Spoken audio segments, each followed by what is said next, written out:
Welcome. Tonight's story takes us to Virginia, 1856, where power, fear, and cruelty collided inside one family. Before we begin, tell me in the comments where you're watching from, and if stories grounded in carefully researched, historical truth matter to you. Subscribe. Every episode takes long hours of digging through real records, forgotten accounts, and painful truths to bring you stories history tried to bury. Now, let's step into a past where a young woman was coldly declared unmarriageable, and her own father made a decision that would destroy her life forever. Imagine being told that your very existence is a problem, that you are a stain on your family's honor, a mistake that must be erased. In mid-19th century Virginia, society had rigid rules about purity, class, and obedience. For women, especially young daughters of landowning families, marriage was not love, it was survival, reputation, and currency. This young woman had crossed an invisible line. Maybe it was rumor, maybe truth, maybe just suspicion. But in that world, suspicion alone was enough. Her father, a man obsessed with status and control, declared her unmarriageable. Those words were not emotional, they were a sentence. Instead of protecting his daughter, he chose what he believed was the most convenient solution. He gave her to an enslaved man he owned, treating both of them as property. One life erased to protect a name, another exploited because the law allowed it. No consent, no escape, no voice. What followed was not just personal tragedy, it was a reflection of a system where cruelty wore the mask of respectability. This story forces us to confront how slavery corrupted every relationship it touched, even those bound by blood. And as you listen, ask yourself, how many stories like this were never written down, never spoken aloud, and never given justice? In 1856, Virginia society was rigidly structured around race, class, land ownership, and lineage. At the top stood wealthy white planters and landowners who controlled political power, economic resources, and social norms. Their status was measured not only by how much land or how many enslaved people they owned, but also by family reputation, bloodlines, and public morality. Honor culture dominated elite households, and any perceived stain, especially involving women, was treated as a serious threat to social standing. White women in this hierarchy occupied a paradoxical position. They were considered symbols of purity and family honor, yet they possessed little to no legal autonomy. Fathers and husbands controlled their futures, including marriage, inheritance, and daily conduct. A daughter's value was closely tied to her marriage prospects, which could strengthen family alliances or preserve wealth. If a woman was rumored to be fallen, disobedient, or socially inconvenient, she could quickly lose her place in respectable society. Enslaved black people existed at the very bottom of this hierarchy, legally defined as property rather than human beings. They had no recognized rights, could not legally marry, and were subject to sale, punishment, or reassignment at the owner's will. The law protected slaveholders almost entirely, allowing them to use enslaved men and women to solve personal, financial, or social problems without consequence. This absolute power shaped every interaction across racial lines. What made Virginia's hierarchy especially cruel was how it allowed white elites to mask brutality behind respectability.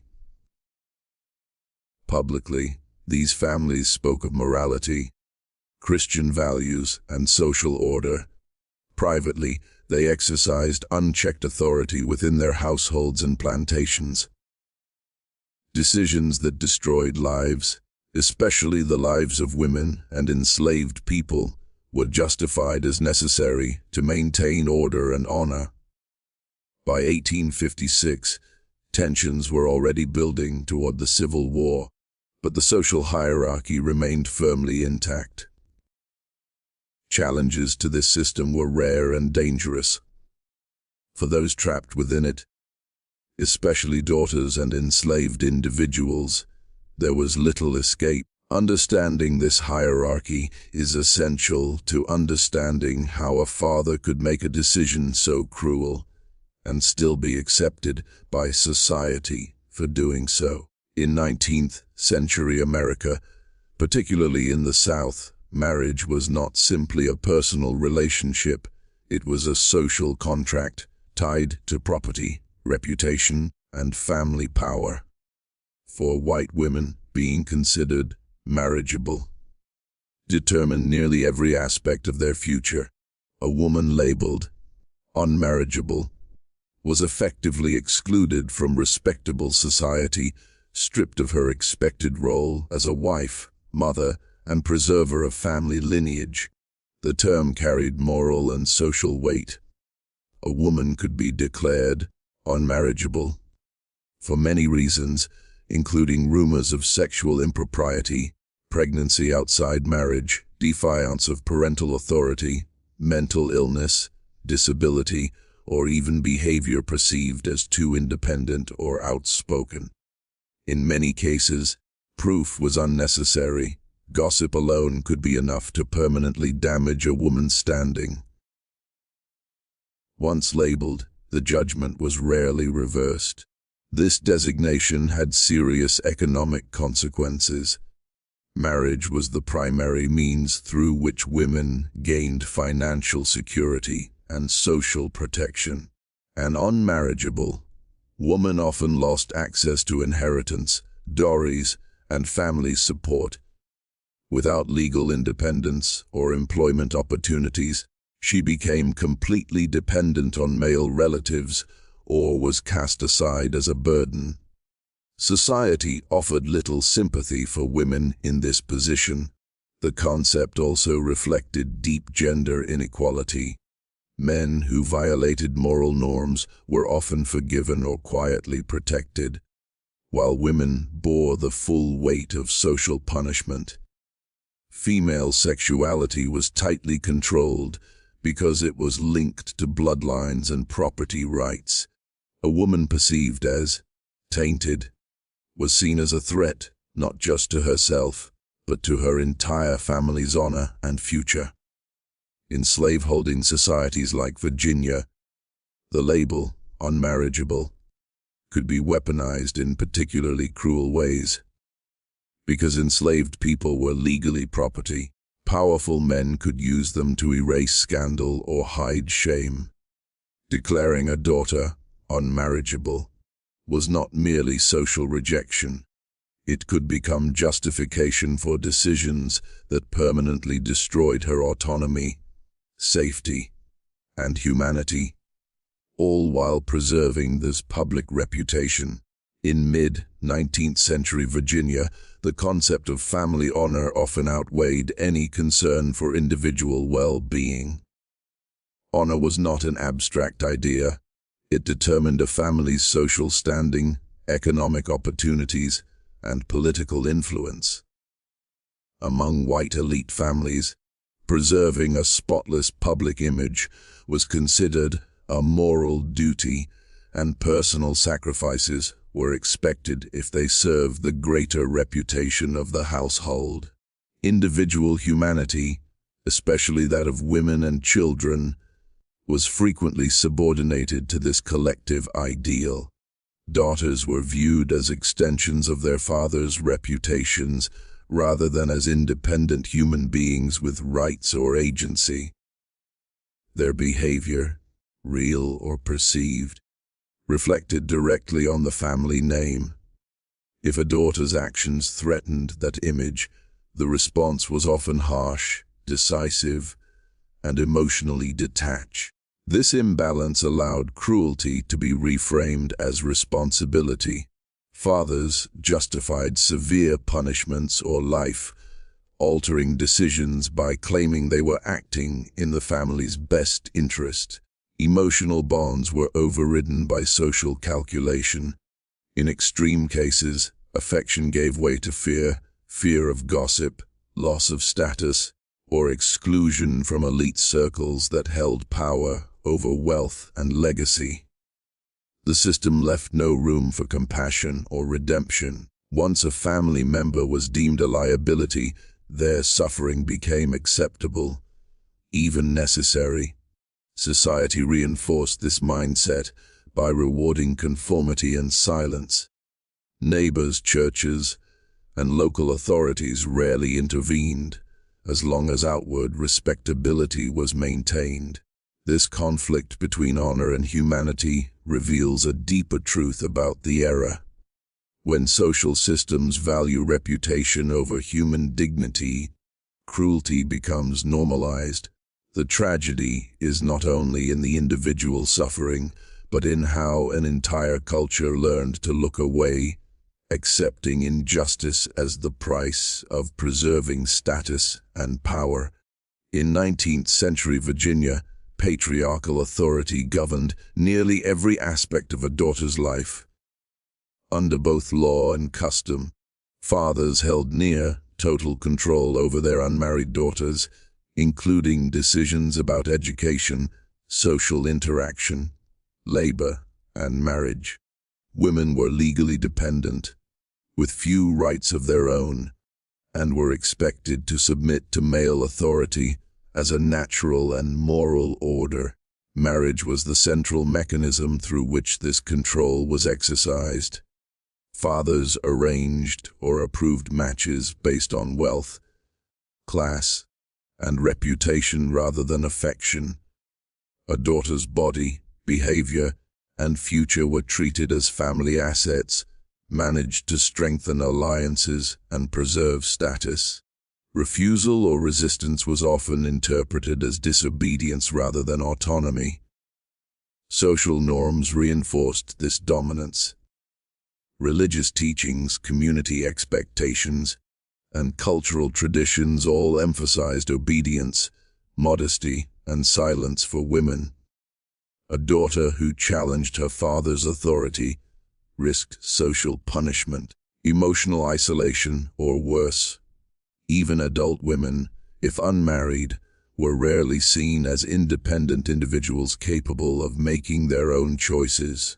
When a daughter was perceived as threatening family honor, patriarchal power became especially severe.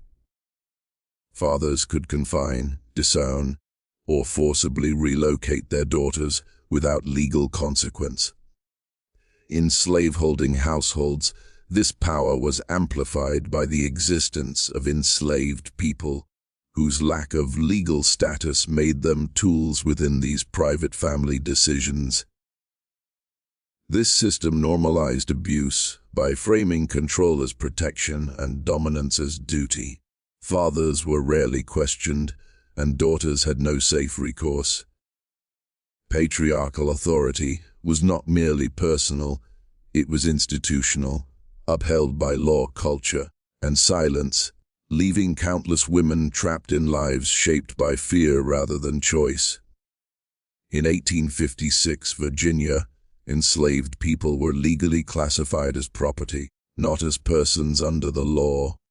State and federal laws treated them in the same category as land, livestock, or tools. They could be bought, sold, inherited, leased, or given away at an owner's discretion. This legal framework denied enslaved individuals any recognized autonomy, making them completely vulnerable to the will of slaveholders. Enslaved people had no legal right to consent, refuse orders, or protect themselves from abuse. They could not testify against white people in court, enter contracts, or legally challenge mistreatment. Even extreme acts of violence were rarely punished unless they resulted in public outrage or financial loss to another white owner. The law was designed to protect slaveholders' property interests, not human life.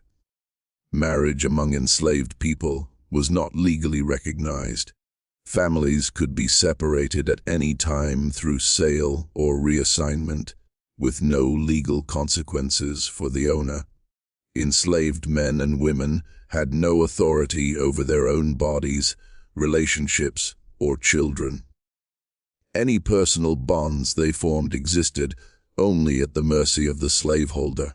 This lack of legal status allowed enslaved people to be used as instruments in resolving white families' private matters. Slaveholders could exploit enslaved individuals to conceal scandals, enforce punishment, or assert dominance without fear of prosecution.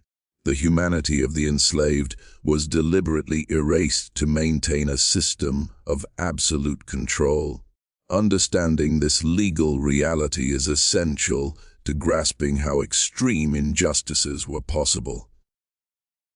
The law did not merely fail to protect enslaved people, it actively enabled their exploitation.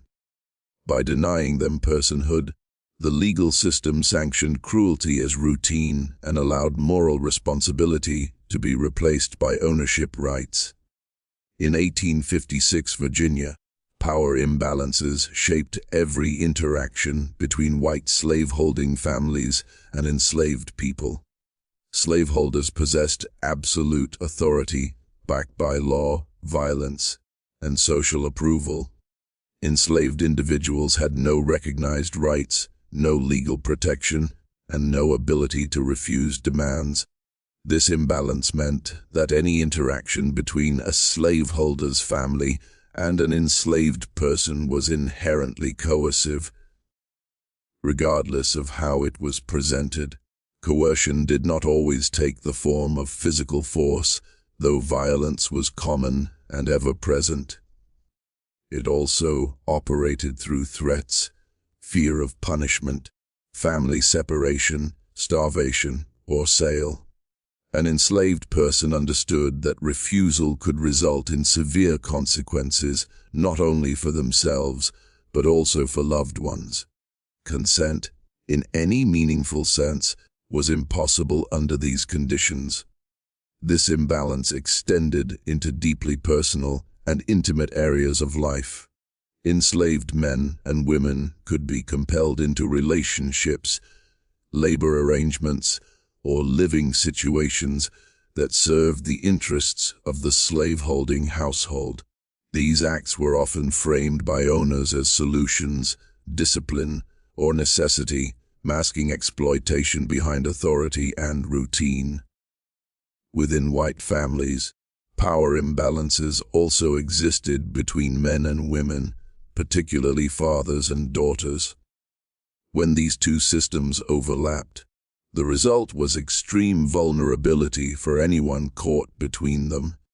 An enslaved person forced into a role by a white patriarch had no legal or social recourse, and a daughter subjected to her father's decision had little ability to resist. Power imbalance and coercion were not accidental byproducts of slavery, they were its foundation. The system depended on stripping certain people of agency while granting others unchecked control. This dynamic allowed cruelty to occur without accountability and normalized actions that, outside this system, would have been recognized as profound violations of human dignity. In 19th century Virginia, silence was not merely expected of women. It was enforced through social pressure, legal limitations, and cultural norms.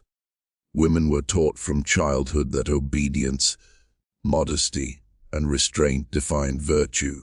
Speaking openly about suffering, injustice, or personal trauma was seen as improper and dangerous, especially if it threatened family reputation or male authority.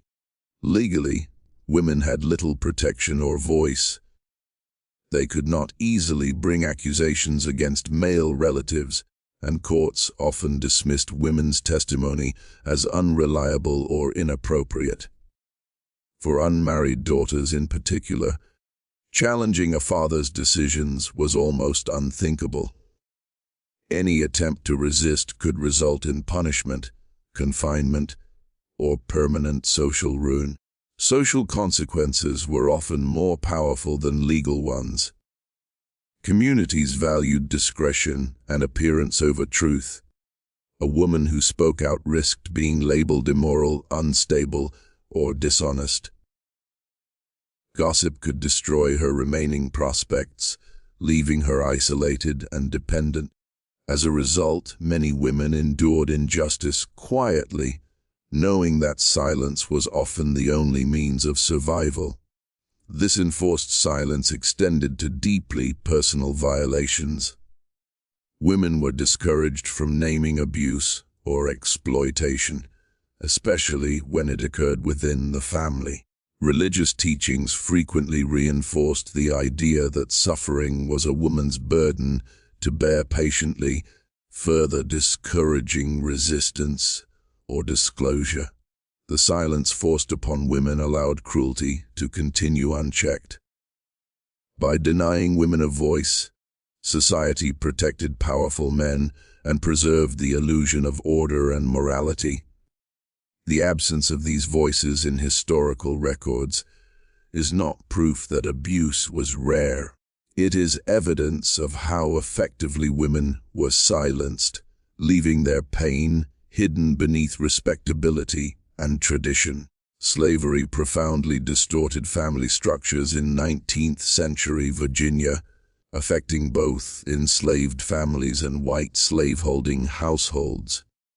For enslaved people, family bonds existed without legal recognition or protection. Husbands, wives, parents, and children could be separated at any moment through sale, punishment, or relocation. This constant threat of separation created deep emotional trauma and instability that shaped every aspect of enslaved life. Because enslaved marriages were not legally recognized, slaveholders controlled intimate relationships. They could force pairings, prevent unions, or break families apart based on labor needs or personal convenience. Children born to enslaved women automatically inherited enslaved status, regardless of the father, reinforcing a system where family ties were subordinated to property rights and economic profit. White slaveholding families were also shaped by slavery, though in very different ways. Absolute authority over enslaved people reinforced patriarchal dominance within the household. Power, secrecy, and control became normalized, influencing how white men exercised authority over wives and children. Slavery blurred moral boundaries, allowing exploitation to be hidden behind routine plantation management. The presence of enslaved labor also allowed white families to resolve internal conflicts in cruel and dehumanizing ways. Enslaved people could be used as tools to enforce discipline, suppress scandal, or manage family shame. These actions disrupted any notion of healthy family relationships, replacing care and responsibility with control and convenience. Over time, slavery corroded the meaning of family itself. For the enslaved, it meant love without security. For slaveholders, it often meant authority without accountability. This dual destruction left lasting scars, shaping generations and ensuring that the damage extended far beyond individual lives into the social fabric of the South. In 1850s Virginia, slaveholding elites often presented themselves as moral leaders within their communities. They attended church regularly, spoke publicly about Christian virtue, family values, and social order, and viewed themselves as guardians of civilization. Respectability was carefully performed through manners, charity, and public piety, creating an image of moral superiority. Behind this public image, however, existed a deep contradiction. The same individuals who preached morality participated in a system built on violence, exploitation, and dehumanization. Slavery required constant coercion, punishment, and denial of basic human rights, yet elites justified it as natural, benevolent, or even divinely sanctioned. This contradiction was rarely acknowledged openly. This hypocrisy extended into private family life. Slave-holding men demanded purity, obedience, and silence from women while exercising unchecked authority over enslaved people. Actions that would have been condemned if committed publicly were excused or ignored when carried out within the household or plantation. Maintaining appearances mattered more than ethical consistency. Religion was often used to reinforce this hypocrisy. Selective readings of scripture were employed to defend slavery and patriarchal control while ignoring teachings about compassion and justice. Churches frequently supported the social order rather than challenging it, offering moral cover for abuses committed by respected community members. The moral hypocrisy of slaveholding elites allowed cruelty to coexist with respectability. By separating public virtue from private action, they created a culture where injustice could thrive without accountability. This gap between image and reality is key to understanding how extreme acts could occur while society continued to view their perpetrators as honorable and upright. The historical record of 19th-century Virginia is deeply shaped by who had the power to write, preserve, and interpret history. Most surviving documents, court records, letters, plantation logs, and newspapers were created by white, literate men. As a result, the voices of women, enslaved people, and other marginalized individuals were largely excluded or filtered through the perspectives of those in power. When victims did appear in records, they were often reduced to property, problems, or statistics.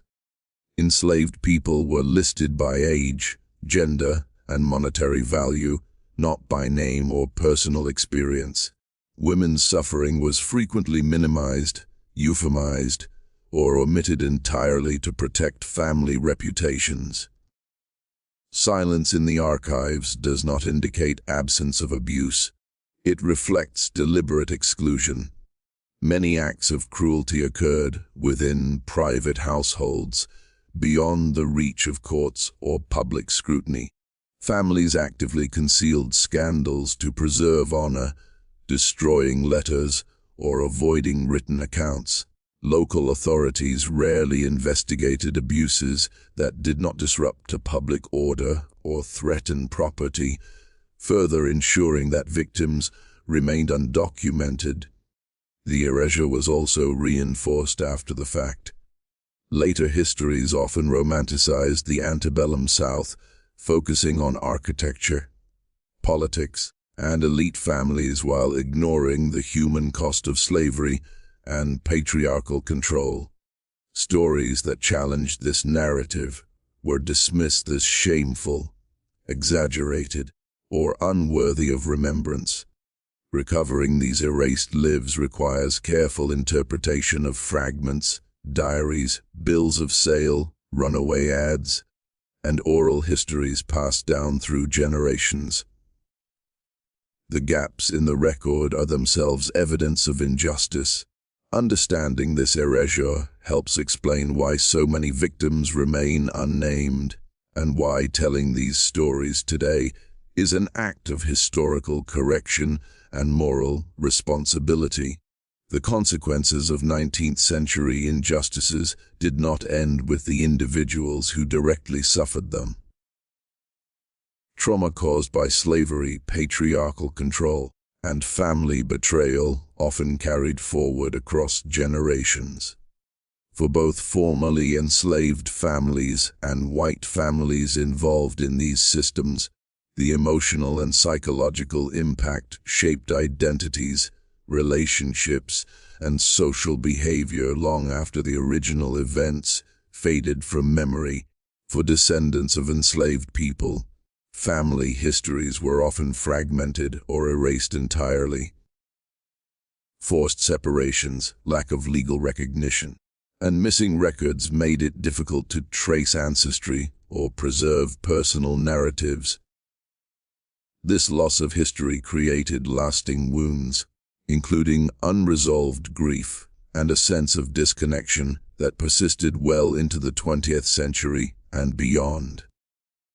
White families were also affected, though these consequences were rarely acknowledged. Silence surrounding past abuses created generational shame and denial. Stories were omitted, altered, or sanitized, preventing honest reckoning. This suppression often manifested as rigid family hierarchies, emotional distance, or a refusal to confront uncomfortable truths about the past. Socially, these unspoken consequences shaped regional attitudes toward race, gender, and authority. Myths of honor and benevolence replaced honest examination, allowing inequalities to persist. Without acknowledgement, patterns of dominance and silence were quietly reproduced in new forms, even after slavery ended. Understanding these generational consequences is essential to confronting history responsibly. The past does not remain buried simply because it is unspoken. Its effects continue to influence lives, values, and institutions. Recognizing this legacy is a step toward restoring dignity to those whose suffering was ignored and breaking cycles of silence that allowed injustice to endure.